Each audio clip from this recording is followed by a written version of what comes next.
So hello guys, this is me Darcy again. So for today's video, I'm preparing now para papasok sa duty natin today.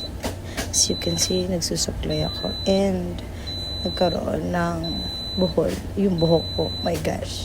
Kasi nga, hindi kasi ako everyday nag-cream silk or nagko-conditioner kasi nakakasira kasi ng hair yon. And yan, naglilip tint na ako. Actually guys, ganito ko lang sa inyo, hindi talaga ako naglalagay ng foundation or any na na nilalagay sa mukha, like Rejuve. Ang nilalagay ko lang talaga is only lip tint and pangkilay lang. And hindi din ako nag-eyebrow. Yan. Nakikita nyo naman na hindi yan, diba? Inaayos lang yung kilay ko. And syempre, wag natin kalimutan ang magpabango. Syempre, pag nagpapabango ka, dapat hindi yung matapang na perfume. Dapat yung mild lang. So, ayan. Syempre, naglilinis din tayo. Hygiene. Dapat nag-hygiene din talaga tayo kasi yun ang pinaka-importante, ang mag-hygiene. So, ayan. Nakita nyo naman.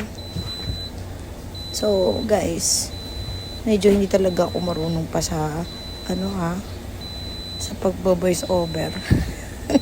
Tatawa ko dito.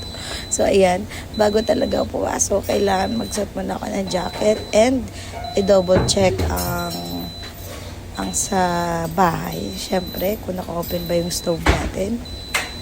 Ayan, nakikita nyo naman. Yan, papasok na si Inday. So, yan yung bag ko. Naka-bagpack lang ako, pero meron din ako mga sling bag, tsaka shoulder bag. Huwag kalimutan ang lipstick. And also, susi. Sa mga hindi po nakakaalam, ako po ay nagbibisikleta lamang. Papunta sa store. Hindi po ako nakakotse. Hindi rin po ako nakamotor. Siyempre, huwag natin kalimutan ang Dochuzu na coffee. Nagda-diet po ako. So, ayan. Diba? Ang hirap, no? Tapos baba ka ulit.